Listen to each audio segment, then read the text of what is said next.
This is the conservation biology lecture. Okay, so in this lecture, we're going to look at um, different types of biodiversity and also what is it that impacts um, biodiversity, or in other words, what is it specifically that reduces biodiversity? Okay, so I'll remind you that if you click on the links in the presentation um, on Canvas, the PDF presentation, the links take you to some interesting stories, some of which I'll be sharing here. Um, all right, so biodiversity in biology has basically three broad categories that we can look at. One would be the largest, which is ecosystem diversity. And there's a couple of reasons why we would want to maintain varieties of ecosystems or why we want to maintain diverse ecosystems. And the first is the obvious because we understand that ecosystems have very specific species on them, right? The species that you would find in a desert could not be found in a tropical rainforest.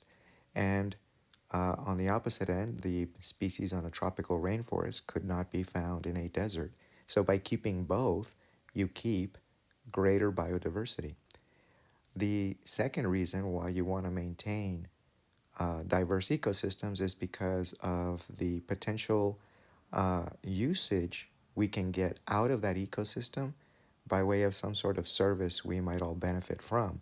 So I'll be sharing an example of how the state of New York adopted the strategy of maintaining an ecosystem in upstate New York, uh, specifically not developing upstate New York or preserving it so that they could acquire fresh drinking water.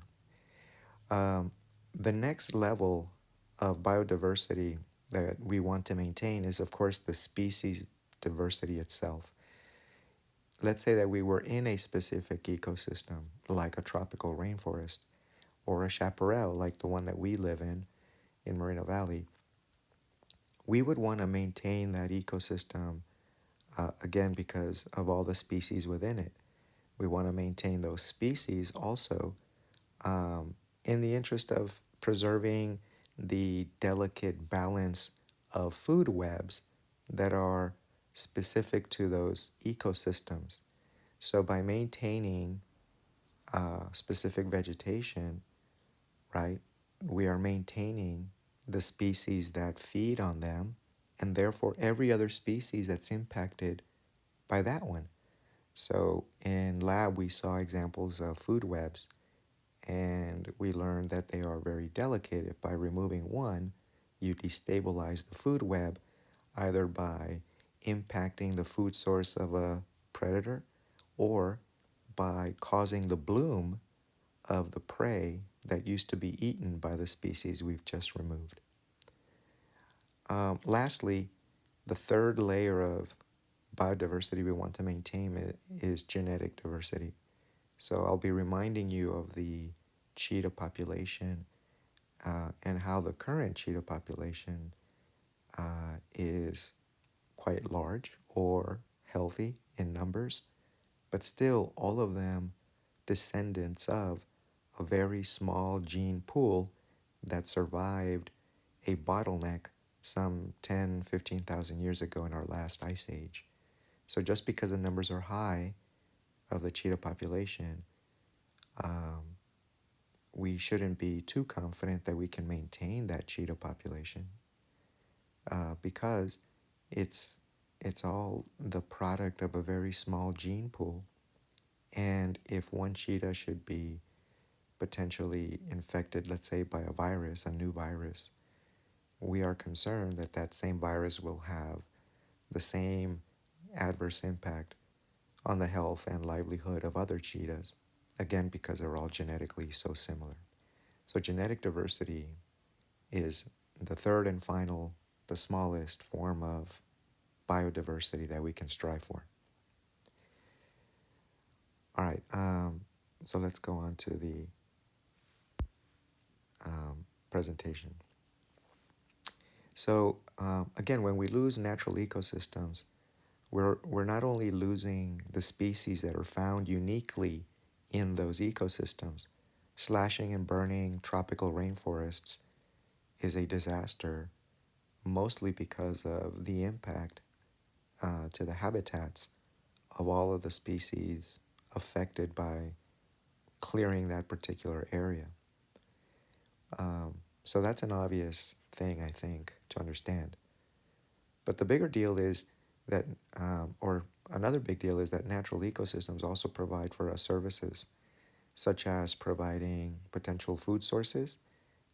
Indigenous people um, survive on um, potentially bushmeat, let's say, and by clearing a space of a forest, you are removing the habitats where the animals that depend on those habitats live, and those animals are a source of protein for indigenous people of the area, and so you are removing a food source for them.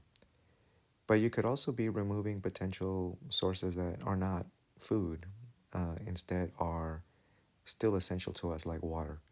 So this is the example of how uh, New York, with its growing population, had to come up with some effective way to provide fresh drinking water for them. This is something that they needed to sustain, so it's part of a sustainability discussion now. And one of the options they had was to build desalination plants along the Atlantic Ocean, the coastline of New York. But it was going to cost billions of dollars to build these facilities, and then it was going to cost millions of dollars, I think a couple of $1 million a day to run the facility, not to mention what is it that you were going to do with all the salt coming out of there. I'm sure somebody thought about commercial use for that salt, uh, but still, what to do with all the waste from it was another challenge. Um, Another option for New Yorkers was to preserve uh, land, ecosystem land, in upstate New York, where they have mountains and snow that melts, and can also provide fresh drinking water. And so that's what they decided to do. They decided to essentially create a preserve or a conserved land so that they could use it to provide a service, in this case, drinking water, for a robust, dense human population of New York. All right, so that sort of helps us understand ecosystem importance. Um, let's start thinking about species and genetic diversity. Um, it is difficult to estimate the total number of species on the planet, as you might understand. There are places on the planet we haven't inhabited, and some species only are active at night or are underground. There's a variety of reasons why it's difficult to determine all the numbers of species out there, right? And for that reason, it's also difficult to estimate the amount of species that are being lost, right? We could be wildly off. We might think a certain number of species are being lost per year or whatever, and we could be significantly off, right? What I'd like for you to get from this particular slide is this definition right here: extirpation. This is the loss of a single population of a species. That's different from extinction, where you lose the entire species, right? All populations all over the world of humans, let's say, are wiped out. If there's no humans anymore, then that's an extinction. But if you wipe out only one population of humans, let's say the population living in Australia, but other populations live in other parts of the world, then what we can say is the population of Australia was extirpated, right? And that's different from taking everyone out. All right, so on the topic of extinction, We also concern ourselves with threatened species, near threatened species, or species that are at low risk, right? And so you can see a color coded bar graph here of different varieties of animals: land dwelling animals, air dwelling animals, aquatic animals. And I think what stands out uh, that is of interest to all of us is that seemingly it's the freshwater fish that seem to have it worse, right?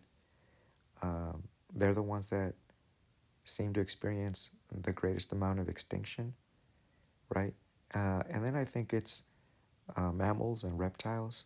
I think mammals probably because um, they're hunted for food, poached in other cases for trophies, and so on, right? And it looks like reptiles and birds are about the same rate of extinction. Uh, but birds are also interesting because they seem to be the least threatened, right? And have the, you know, as far as low risk goes, the blue portion of their bar is pretty robust. And I think we all understand that that's because birds have a decided advantage over other animals, and that is that they can fly away from dangers, from polluted areas, and so on, right? But if they happen to be birds that are affected by pollution and such, they tend to be birds that are, not surprisingly, associated with water, right? Ducks, right? Aquatic birds that need to dive for food, like birds that dive for fish. They're likely affected by um, polluted, contaminated water and such, just like fish. Um, and as I mentioned in lecture, it makes sense that fish should be impacted because they're confined to bodies of water, especially freshwater fish. They're in lakes. And if people like to urbanize lakes, it's just a matter of time before waste accumulates in the lake over time, has an effect on the fish, and the fish can't leave that lake, right? They're locked in. So it makes sense that they should be affected. Okay, so one example of extirpation that relates to the bar graph that we saw in the previous slide is the prairie dog. The prairie dog exists in population pockets.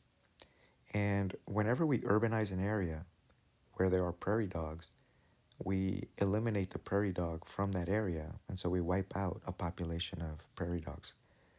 Um, they could have um, died simply because of a lack of food. They went underground. Their habitats were destroyed by unearthing, reshaping the ground to lay down concrete pads to erect structures and develop a massive area. Any one of the prairie dogs that survives is not eating well, uh, probably comes out and is likely a easy prey for other animals and so on. So over time, a population of prairie dogs can be extirpated, right? Um, but in the same conversation, we can see that a prairie dog driven out of an area without devastating the area, but just driven out um, for any other reason, could model an example of a keystone species. So if you click this link, keystone, it's underlined, it'll take you to a very interesting short video of the impact of the wolf on Yellowstone National Park. Um, the the wolf, by being reintroduced to the park, created or re-energized the biodiversity of the park where it had otherwise been lost due to the fact that elk were overgrazing, and overgrazing reduces the primary producer of Yellowstone, reducing the food supply for primary consumers, secondary consumers, and so on.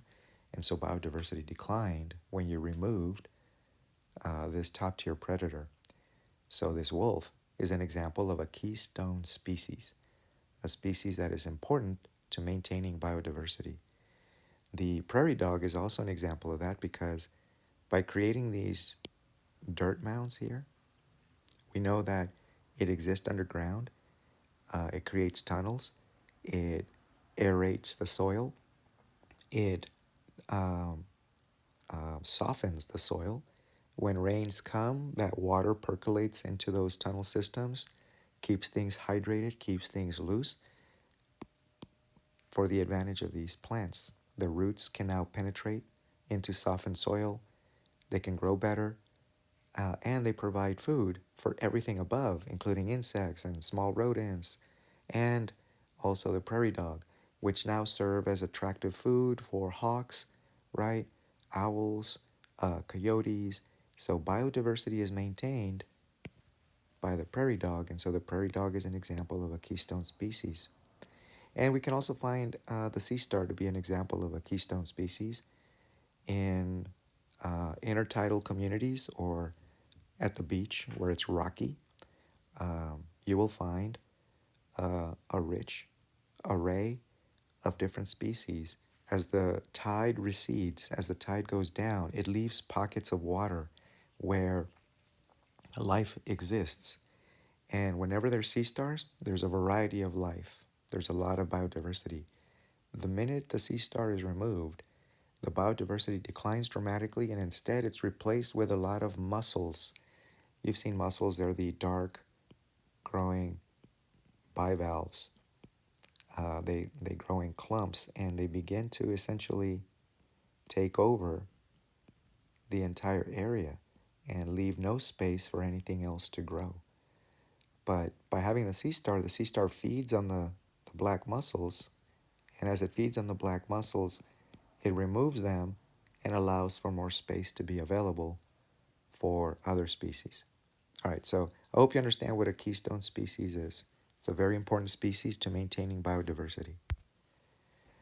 Okay, so um, I think you understood from the lab on population and ecology in general that the loss of one species can have a negative effect on the food web, right? So that speaks to this keystone species topic.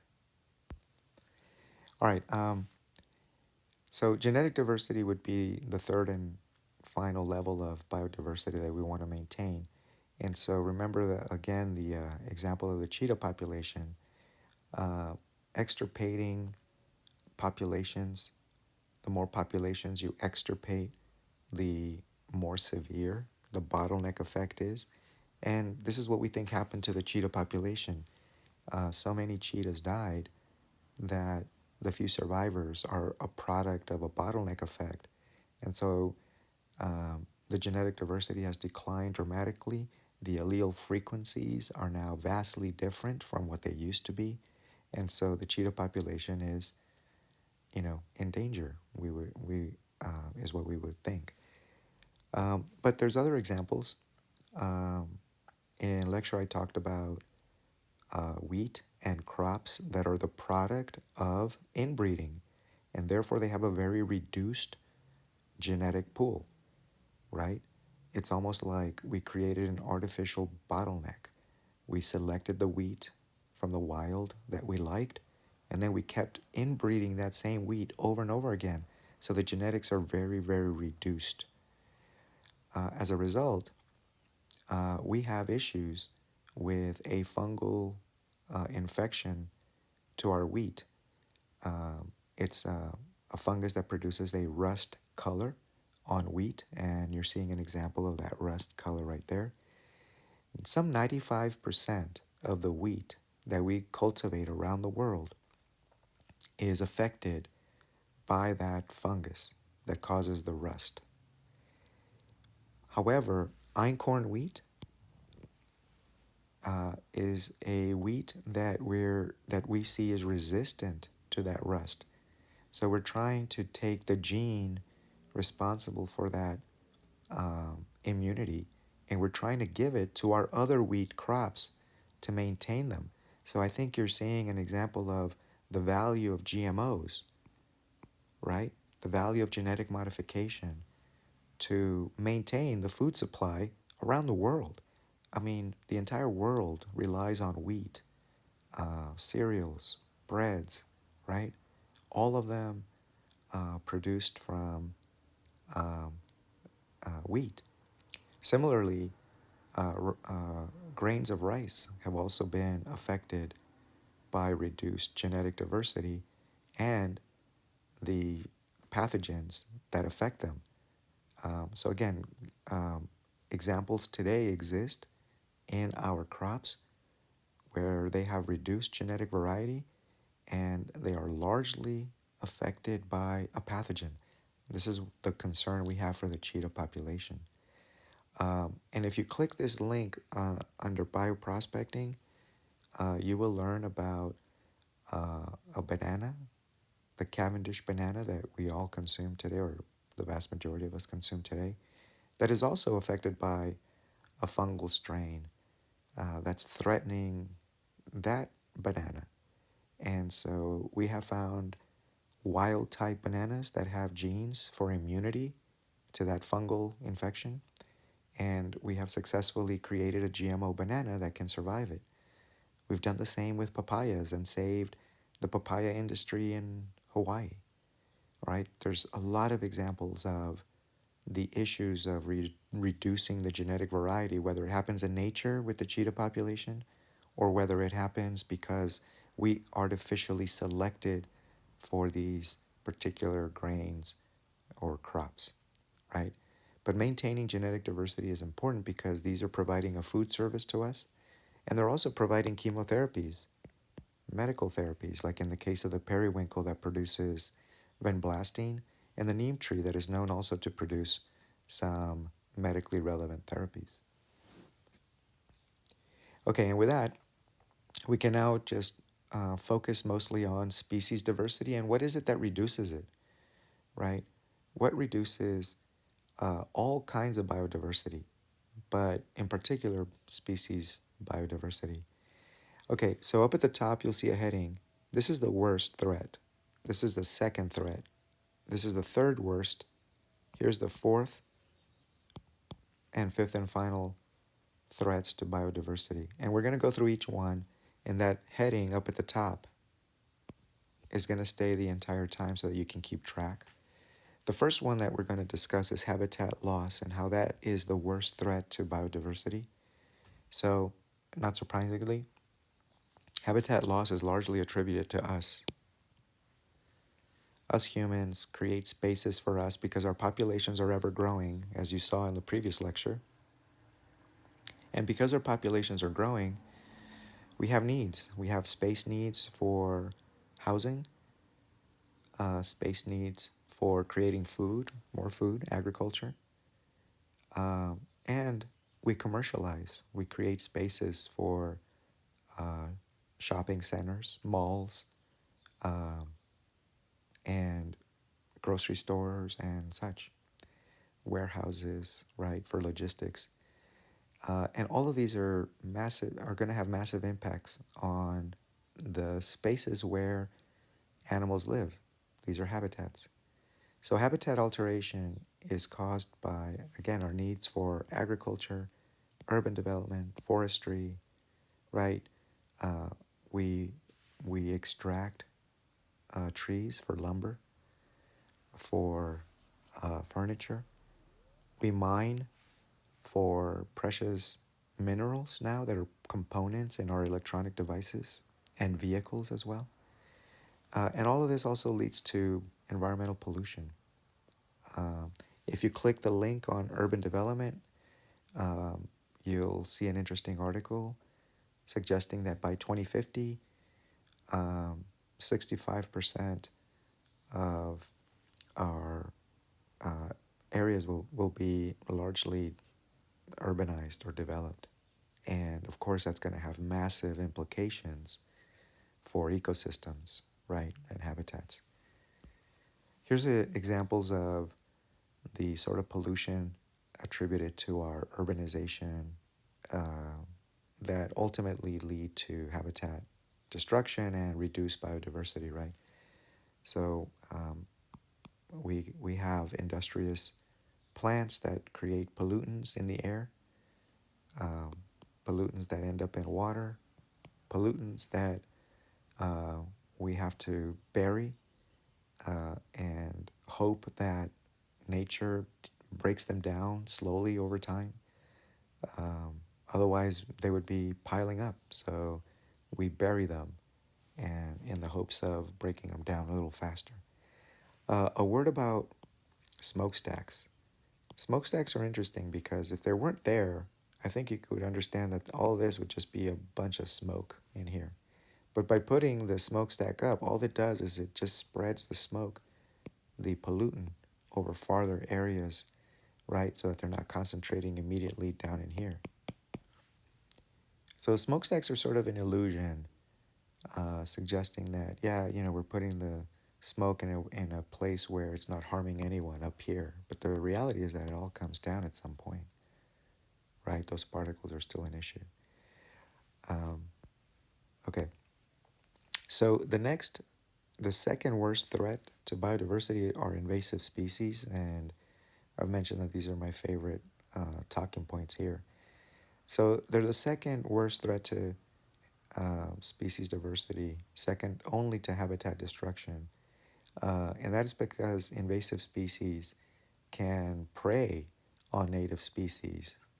They can compete with them for resources like food, and they can also parasitize them.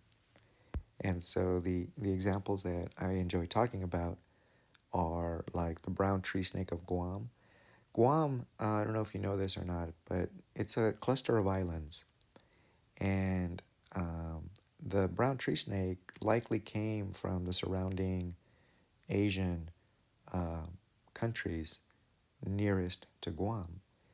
And they arrived to the islands on planes, cargo planes, and cargo ships, right? It turns out that the brown tree snake is capable of surviving extended periods of time on cargo vessels and can also survive plane rides. So over time, as resources were brought to the islands from the surrounding areas, right, the brown tree snake population started to flourish in the islands of Guam. Unfortunately for the native animals of Guam, it led to the extirpation of 4 bird species, caused the extinction of 3 others, and 2 only exist in zoos now. And that's because the tree snake can go up trees and eat eggs, and therefore reducing the population of the birds on those islands. Um, so that's one example of an invasive species significantly reducing biodiversity. The the fear now is that that brown tree snake could also potentially get to places like Hawaii and such, and so and even in Australia, they have very very rigid custom laws and processes to ensure that they are not bringing any invasive species to islands, because even a large continent island like Australia, they are vulnerable, very vulnerable to invasive species, as you will learn about the cacti. So in the 1920s, or by the 1920s, European nations like Spain and England had been using an insect that grows on this cacti, the prickly pear cacti. The insect produces a red dye that was commercialized.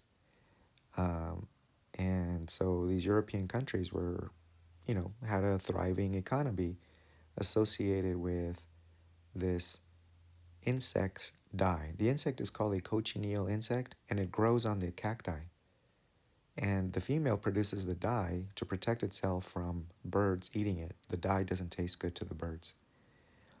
But by growing the cochineal insect, you can create a very beautiful red dye. And so it creates an economy. So Spain and England were doing pretty well with this economy. So by the 1920s, the Australians decided that they wanted in on this thing. They thought that the cacti could serve as barriers around farmlands, protecting sheep and cattle from predators. They also thought, and we're going to get the cochineal insect also that's going to provide a red dye and economy for us, a boost in our economies. Instead, what happened was the cacti ran crazy. It just blew up. It was all over the place. Um, Within like 20, 30 years, it was just a disaster, and the Australians were not able to contain it until they decided to find out, okay, what is it that contains the cacti in the Americas? And that was a little moth. So in the area of Daly in Queensland, Australia, the cacti was a real problem in that region. But once they brought the moth over, the moth prevented the growth of the cacti, diminished the population of the cacti, and so for that reason, the Australians in Queensland created this monument in honor of the moth that saved them from the cacti. Similarly, the Pacific rat. Um, so the Pacific rat is descendant of the brown rat and the black rat, both of which come from or came or from a population of rats in China/Mongolia. Um, the brown rat is more directly related to that one. The black rat is a descendant of the ancestor brown rat that made it to India and then evolved there into the black rat or the roof rat or the ship rat. But from there, the rats have been spreading everywhere around the world, mostly by way of cargo ships that have food sources for long voyages and attract the rats to the ship. And so ship rats are just a thing um, that we knew about back in the day of massive ship voyages, right? Shipwrecks were just customary on ships. All right, so that's invasive species. The next one is overharvesting. That's third on the list as the worst biothreat or biodiversity threat. When we overexploit any species, it leads to a ripple effect, right? We saw examples of what happened with the sardine industry that affected because they were a food supply for bigger fish, that affected the bigger fish populations and therefore the economies associated with that. Uh, but overharvesting also can happen with trees, for example. Mahogany is a very high valued type of wood for furniture and such, particularly because there's so few of them, right? The mahogany is a rare tree, so anything made with mahogany is very costly. Interestingly, the the more we overexploit, the higher the value and the greater the incentive to get more of those things, right? And in particular, it's the wealthy that are guilty of this, right? But there's also cultural examples. So, um, the rhino horn, the tusk of elephants, these are largely either cultural uh, uh, effects on the rhino population, some of which some species that have gone extinct, for example, and the tusks of elephant are also culturally high valued, right, um, for ornamental, artistic purposes. And as we poach more of these animals and remove them from the world, the nature, the few survivors become even higher prized. And so that's a big challenge for us, addressing the cultural needs of some populations that affect biodiversity. All right, but here's some other interesting stories. Um, on the left, upper left here, you're looking at lemurs that are eaten by the people of Madagascar as a protein source. the people of Madagascar are eating them because there's not a lot of diverse protein sources, bushmeat, as they might call them, in those regions. As such, when we enter eating a new food source, like lemurs are a relatively new food source for people there, they also interestingly become a delicacy. And so now wealthy people get in on the action. And that's also what's happened here with this uh, fox-looking bat. It's a it's much bigger than most bats, and therefore has more meat on it. But this bat has also become an example of bushmeat, particularly in Asian populations, and not surprisingly, also has developed into a delicacy for the wealthy. Um, so by over consuming other forms of meat, other sources of protein, growing populations have exhausted those sources of protein and have graduated onto others like lemurs and foxbats that are now also becoming a delicacy and further exacerbating the issue for these species. The same has been observed with tuna varieties that the Japanese fancy when they go fishing for tuna. They are particularly interested in some varieties of tuna, but as they over harvest those tuna, like with sardines, um, they reduce the population to the extent that now they look for other sources of tuna. Tuna that they didn't like 20 years ago, or now the tuna that is high prized today, simply because it's the only tuna available now.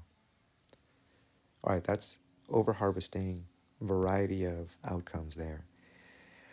And as we get to the end, pollution is a big deal.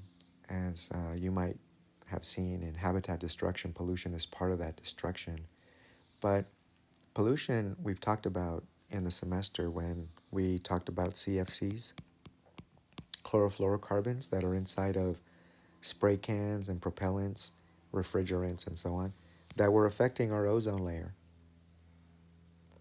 And as you know, the ozone layer, O3, protects us from UV. And that UV is an issue for us because it leads to the most widespread cancer around the world, and that's skin cancer.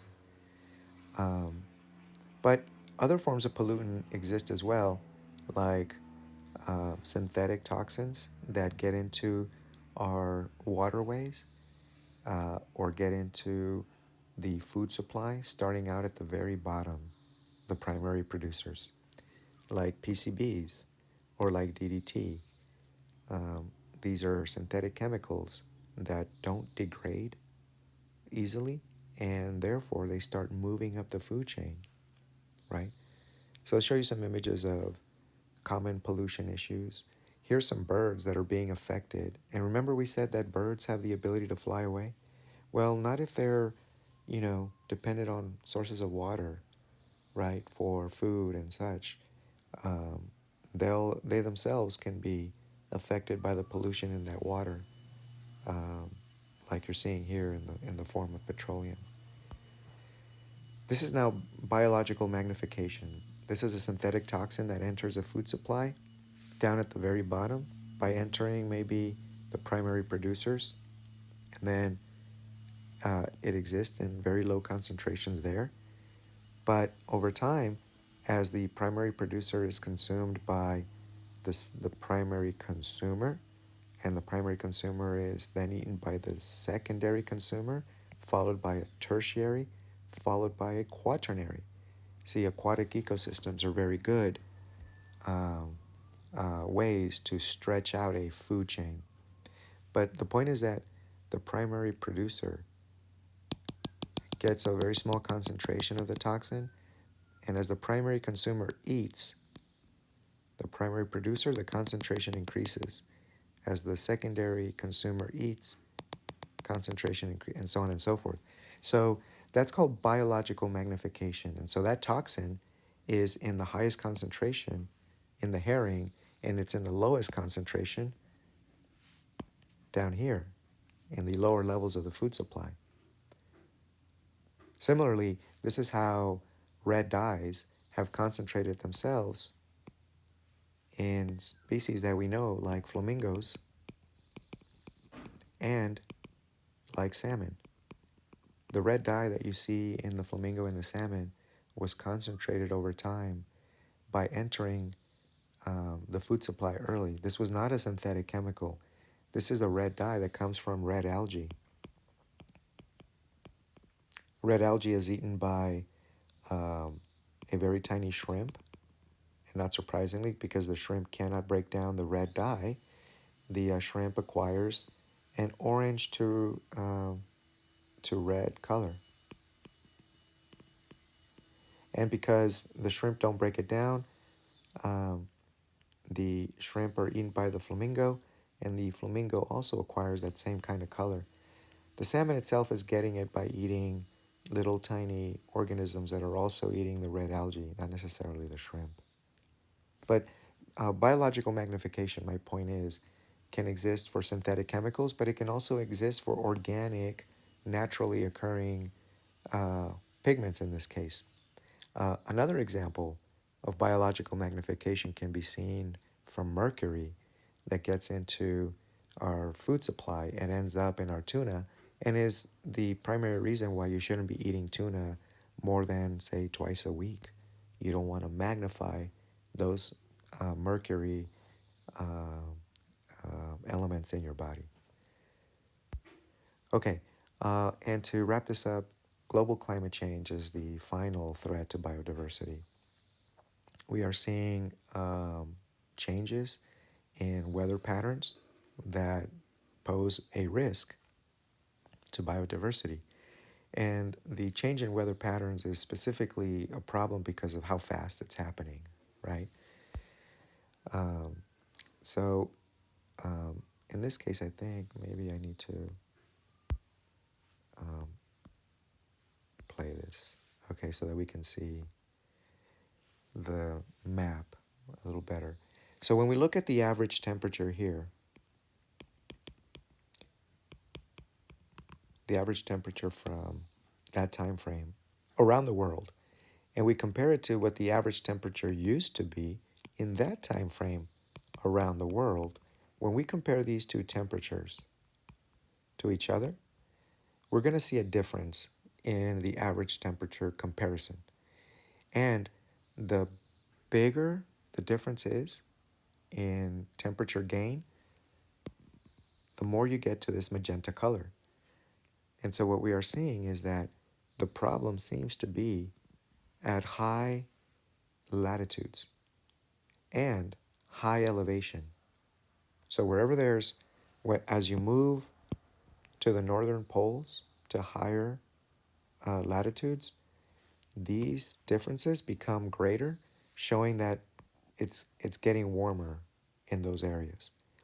The other places where we see it are in high elevations, mountain areas. So you don't necessarily need to go up to those latitudes. You can go up in elevation and see major differences in the temperatures that are indicating that we're getting warmer at high elevations. Our mountains are getting warmer. So let's give you some examples of the issues that these are posing. That's what I was really trying to get at. So I think we can stop the presentation here probably. But I was trying to show that the Yupik Eskimos of Newtok, Alaska are experiencing a melting of their village, and their village is on water. It's just a frozen mass on water. So as the village melts away, there's no more land for them to melt into. Instead, they're going to melt into the water. So they've had to be relocated and are considered to be global climate change refugees for that reason. They exist in high latitudes and are having that issue. Global climate change is a big deal in high latitudes. The other place, again, where it's an issue is in mountain territory. So you don't have to go high latitudes. You can just go to Montana, right? That's here in the US. And if you go to Grinnell Glacier National Park, you will see that the glacier over time has been melting away. A glacier is a permanent, solid form of ice, and it's been melting away. Interestingly, a silver lining is that we'll see this kind of plant growing. It's a bryophyte or a moss, and it begins to grow in that exposed land that used to have ice on it. And because it's green, it photosynthesizes. And because it's photosynthesizing, it's trapping CO2, the major gas issue of global climate change. So they're sort of like as the ice melts, exposes land for plants to grow on to try and trap more CO2, and sort of begins to seem like there's an effort by nature to reverse the course of this global warming trend we're on. All right, so again, that CO2 has been increasing and has exceeded the 400 parts per million of late. So you might remember the photosynthesis lecture where we discussed this. What I would like for you to document are these three gases. They're going to appear on your exam. So I want you to know about those gases as being the primary drivers of global climate change, beginning with CO2, uh, methane, and nitrous oxide. All of those are exacerbating, are making global climate change accelerated and making it a big deal. Global climate change is not difficult to understand by way of these gases. Photosynthesis brings CO2 down, respiration throws it back up, right? Photosynthesis brings it down, respiration throws it back up. But when we burn through fossil fuels and we put CO2 into the environment, the question is, how does it get back down to Earth? What are the mechanisms we're using to bring it back down? And of course, there are none. So as a result, we're just adding more CO2 to the environment with no return mechanism accounting for this. And global climate change in Western North America has led to wildfires, right? We experience wildfires in Idlewild, in our San Bernardino Mountains. California is just kind of known around the nation for having these wildfires, and it's a big deal. For one, we've urbanized the mountain areas because we like living in the mountains, or at least some of us do. And whenever there's a fire, we squash it. But fires are a natural cycle for those ecosystems.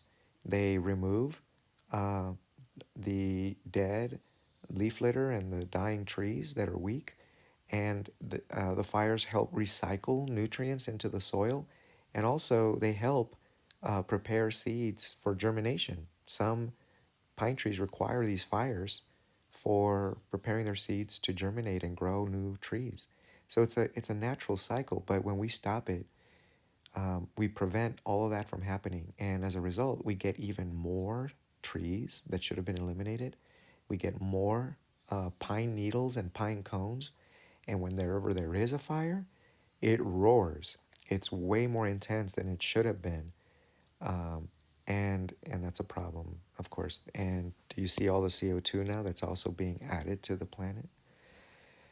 And also, because there's competition for water by trees in a state that's getting less and less water over years, the trees themselves are becoming vulnerable to this bark beetle.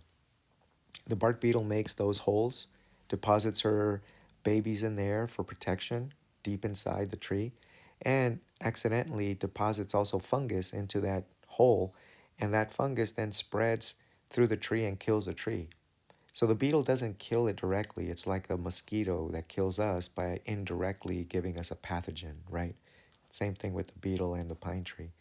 When the pine trees are healthy, when they have enough water, they produce a resin, and the resin pushes out, oozes out of those holes, and removes the deposited eggs and or larvae of the beetle, which reduces the beetle population, and also it heals the tree.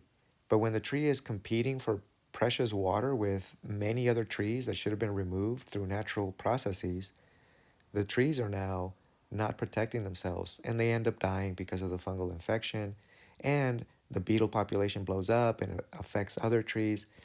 It's a disaster, is the point. So, high latitudes, high elevations is what you should have gotten are challenges posed by global climate change, right? Here's the poster species for global climate change. All right. And to wind this down, we're also seeing that coral, right, which live symbiotically with algae, are becoming bleached.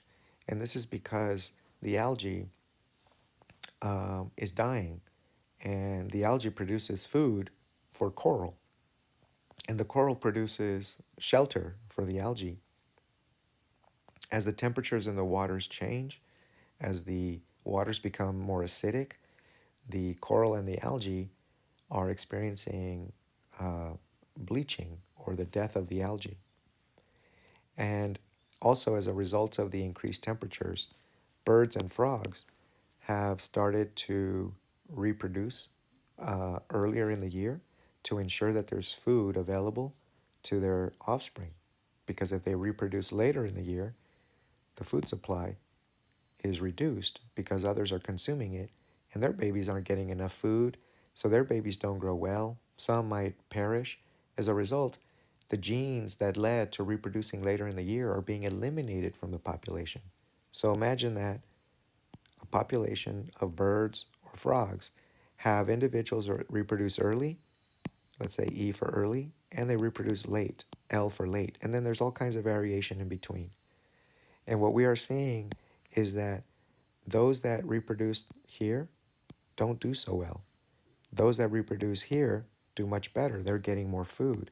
So as a result, what we're seeing is that the population seems to be shifting towards being more early reproducers than late reproducers.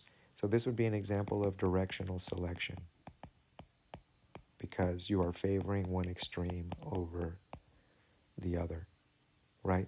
And this is also a product of natural selection.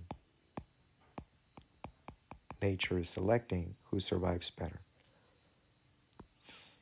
All right, so we're seeing bark beetles going up in numbers. We're seeing mosquitoes going up in numbers because of global climate change. That's going to lead to um, infections for animals like ourselves or infections for trees like the pine trees. The reproductive changing of some organisms, um, the reproduction change in timing, like reproducing earlier in the year, is an example of phenotype plasticity, right? And that's meant to minimize the effect of global climate change. So when some species reproduce earlier in the year, they are showing that they have flexibility to do that. When you have that kind of flexibility in your phenotype, your physical ability to reproduce earlier versus late, that's called phenotype plasticity. But you might remember that we discussed it when we discussed skin tone across the year. Some of us are light in the winter and then get very dark in the summer. That's a lot of phenotype plasticity. And then there are people that don't seem to change their skin tone very much throughout the year. So they have very little phenotype plasticity. So in climate change, animals that have a lot of phenotype plasticity, they do better, right? And we are seeing that with this bird that reproduces earlier in the year. And we're also seeing it with um, this squirrel that also reproduces earlier in the year. They are showing phenotype plasticity, and it's helping their species do a little bit better, surviving the rapid global climate change that we have created for them. All right. So that completes the lecture on conservation biology. Um, I hope that it was interesting to you.